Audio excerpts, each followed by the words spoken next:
women hooked up the last man on Earth to a milking machine. In the near future, the world teeters on the brink of extinction due to a mysterious virus that only affects men. It strikes their bodies instantly, leading to massive blood loss and death.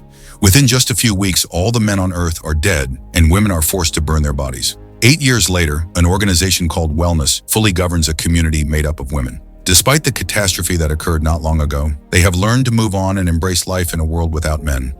The main issue for society would be the inability to extend their lineage, but the organization, under the leadership of Lane, solved this problem by using sperm stored in old biobank centers. The story focuses on 3 best friends: Jamie, a woman who lost her husband and son; Pip, a cheerful and optimistic girl who works for the organization; and Alex, a rebel and harsh critic of both the organization and its leader. Living in New Zealand, the friends have set up a dairy farm and raise cattle. One day, like the other women, they gather in the hall for an official event with Lane. Soon, Lane reminds them that today's lottery will determine which women get the chance to become pregnant.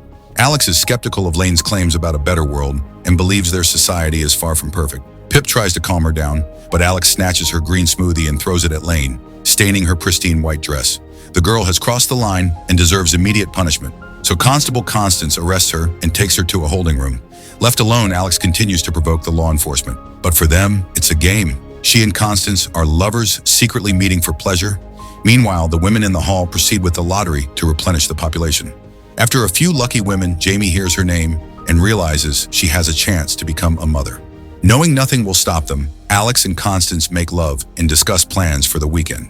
Their moment is interrupted by Lane, who doesn't understand why the constable locked the door from the inside. Realizing time is running out, the law enforcement officer does her job and shoots Alex in the back of the head with an exhilaration capsule, a temporary mood enhancer used unnaturally. A few days later, Constance brings Alex back to the farm and reminds the girls that Alex still needs care, as she's still under the effect of the capsule implanted in her neck. With neither the time nor the ability to care for Alex constantly, the friends strap her to the bed, waiting for her to recover. Later, Jamie heads to the fertilization center, where she learns that she must go through several additional stages before she can become a mother. She undergoes a medical exam and discovers that she won't be able to carry a child if it's a boy, as the virus will kill him in the womb. At the same time, works in Lane's office and accidentally overhears a conversation between her and a doctor. Pip realizes that the leader of the organization has secrets, but promises not to tell anyone about it. Soon, Alex wakes up and realizes she's been tied up, easily escaping her restraints. She notices some notes and follows the instructions left by her friends. They ask her to eat, brush her teeth, and remove the exhilaration capsule from the back of her neck.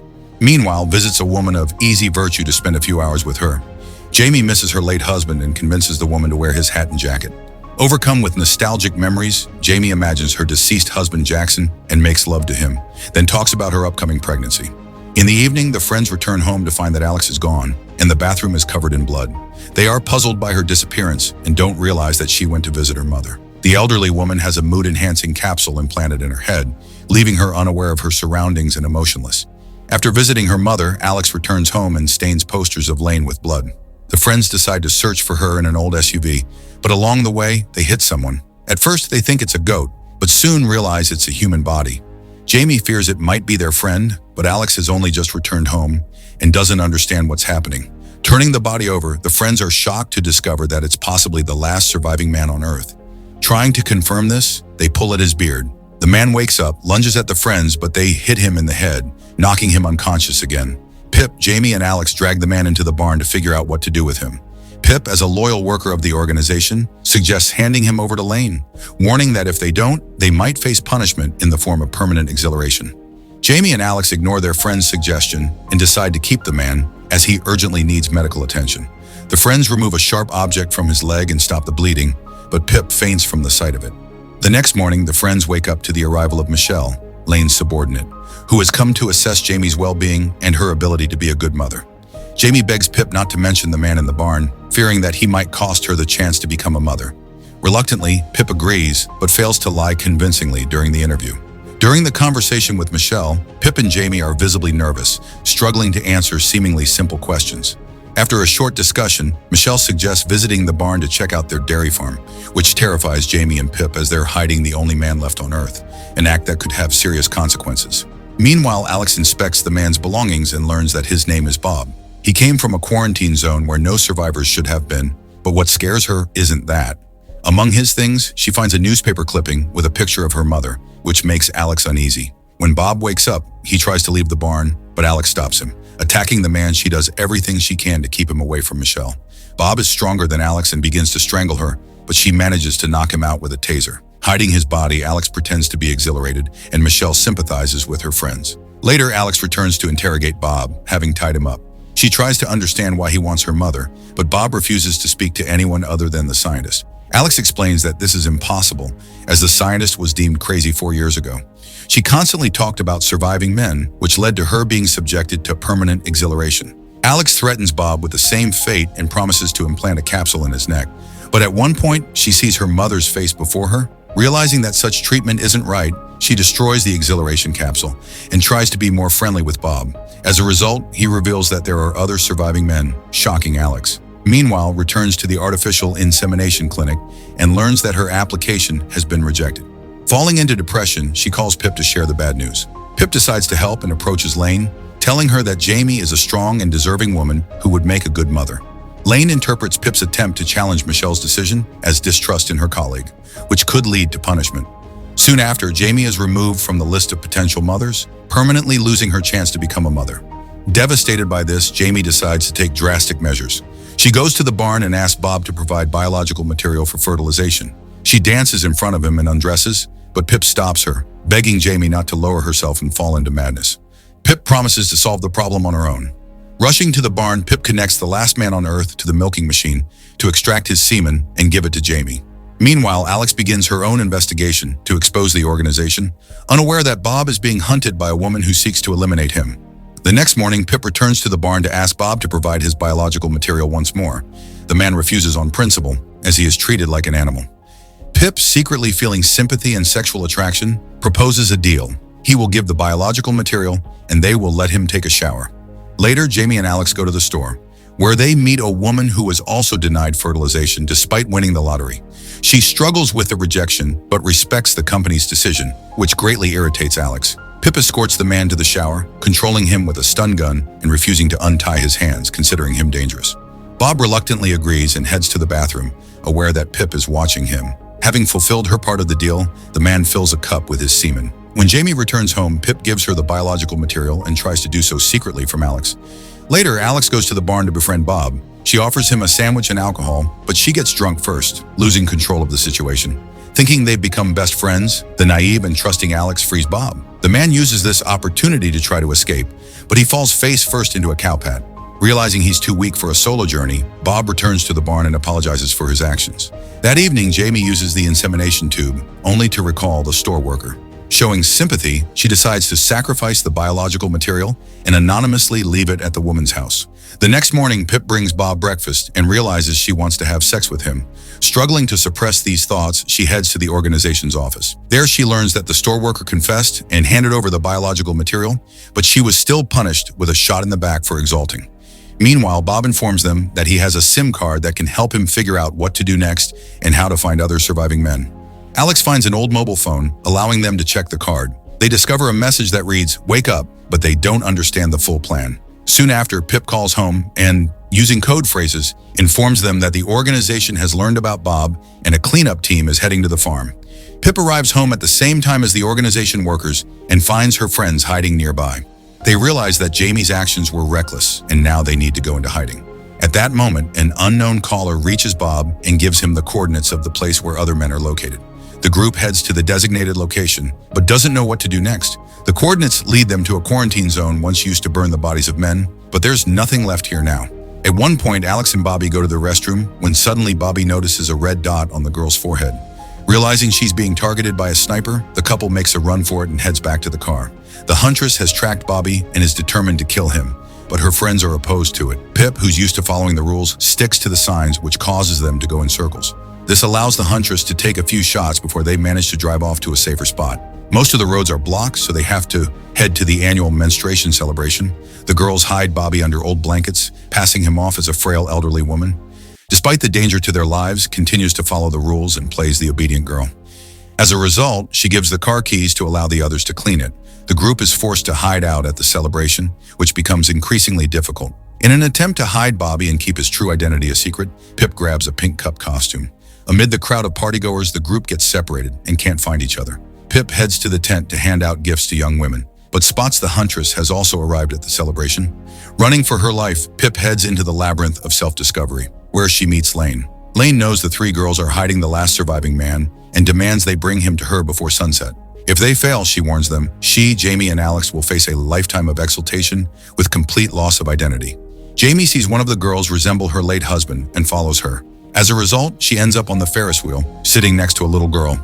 The hype makes Jamie feel nauseous, and she suddenly realizes she might be pregnant, even though it's unlikely. Alex helps Bobby escape the celebration, but spots her mother. The woman is insane and doesn't understand anything, but starts to get nervous when she sees the huntress, as if she's seen her before. Bobby is forced to flee and hides in the mirror maze. The huntress follows him, and the reunited friends head into the maze after them. The mirrored traps separate the friends, but they manage to regroup. In one of the reflections, they see that the huntress has captured Bobby and injected him so he can't resist. Not knowing how to find an exit, uses a trick and marks each mirror with red paint. This helps the friends escape the maze and spot the huntress driving Bobby to her pickup truck. While Pip and Alex try to get the car keys back to start the chase, Jamie catches up with the huntress truck and jumps into the pickup's bed. Pip and Alex have to put aside their differences to try and save their friends from the bounty hunter. While chasing the pickup truck, Pip is reluctant to break the rules and doesn't speed up, which allows the huntress to escape and retreat to her lair to dispose of Bobby once and for all. Jamie, who was hiding in the truck bed, finds several tranquilizer darts and a shovel. Sneaking into the huntress's lair, she attacks her, but hesitates. In a chaotic moment, Jamie accidentally hits the huntress in the chest with one of the darts, temporarily putting her to sleep. Fleeing the scene, Jamie confesses to Bobby that she's pregnant. Trusting her instincts, Pip finds the huntress's hideout and a clue left by her friend. The group reunites by the bridge near the river, and it seems like the worst is behind them. The friends suggest returning to the spot marked by the coordinates, but this time Bobby will go alone, as the men are waiting for their own person and might have hidden when they saw the women. As they discuss the plan, Bobby, Alex, and Jamie don't realize that Pip has betrayed them. Instead of taking them to the coordinates, she leads them to Lane's residence to hand over the man and earn her boss's forgiveness. Alex and Jamie are locked in separate rooms, and soon Lane visits them, asking them to change clothes for the upcoming procedure. She plans to perform eternal exaltation on them, so they lose touch with reality and no longer interfere with her rule. Alex begs Lane to spare the pregnant Jamie, but this only triggers a fit of rage in Lane. Meanwhile, prepares for a party where she expects a career promotion. She's given a revealing evening gown but ends up adding a black veil to her outfit to cover herself. At the table, meets the bound Bobby and tries to justify her actions. At the same time, Constable Constance visits Alex. The constable wants to save the girl because she loves her, but she cannot break the organization's rules. Realizing it's the end, Constance says goodbye to Alex, and she and Jamie are taken to the operating room, where the doctor's ready to drill into their skulls. Meanwhile, Lane orders Bobby and Pip to make love. Bobby tries to resist, but a crowd of enraged women holds him back. Lane excites Bobby and commands Pip to sleep with him, threatening that her friends will suffer if she refuses. Agrees and climbs on top, only to notice a pendant on Lane's neck, her friend's pendant. Realizing that Alex and Jamie are in danger, Pip rejects Lane for the first time, and as a result, she too is sentenced to exaltation. Constance takes Pip to the operating room and asks the doctors to begin her exaltation first. They decide to ask Lane for permission, and the constable uses this opportunity. She shoots the doctors in the back and then helps Pip free Jamie and Alex, going to extreme lengths for the woman she loves. Constance asks to be shot in the back of the head so Lane doesn't uncover or punish her. Realizing this is the ultimate act of love, Alex agrees to shoot her beloved, and the three friends successfully escape. Finding a hideout with costumes, boots, and tasers, the girls prepare to do whatever it takes to stop Lane and free Bobby. The next morning, the head of the organization transports Bobby to a secret hideout, but a cow appears on the road. It quickly becomes clear that it's a trap set by the three friends who surround the car. They electrocute Lane to let Bobby escape, but he no longer trusts them. This allows Lane to recover and take control of the situation, as only she has a firearm. Alex, Jamie, and Pip are ready to sacrifice their lives for Bobby and stand in the line of fire. Displaying courage, attacks Lane, and the friends shock her again. While the three friends struggled with the head of the organization, Bobby had escaped. They realize he has gone to the place where it all began and hurried there. Bobby arrives first at the old locker room and speaks the code word, opening the steel door. The friends run in after him and the huntress joins them. The door closes and they are trapped. But things are not as simple as they seem. The huntress doesn't want to harm them. She wants to help Bobby and protect him from a threat he's unaware of.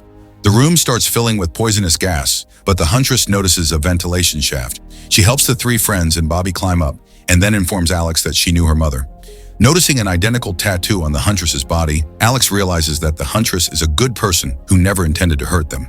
As they escape the suffocating smoke, They crawl through the ventilation. But at one point, Bobby gets stuck and can't move forward.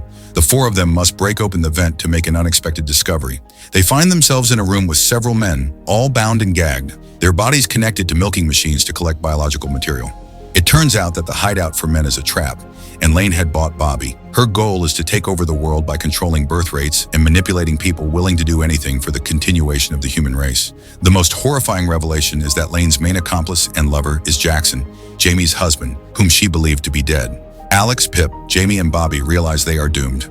The heroes are faced with a tough decision: follow the rules or defy the system. Are their choices justified when it comes to survival and maintaining their humanity?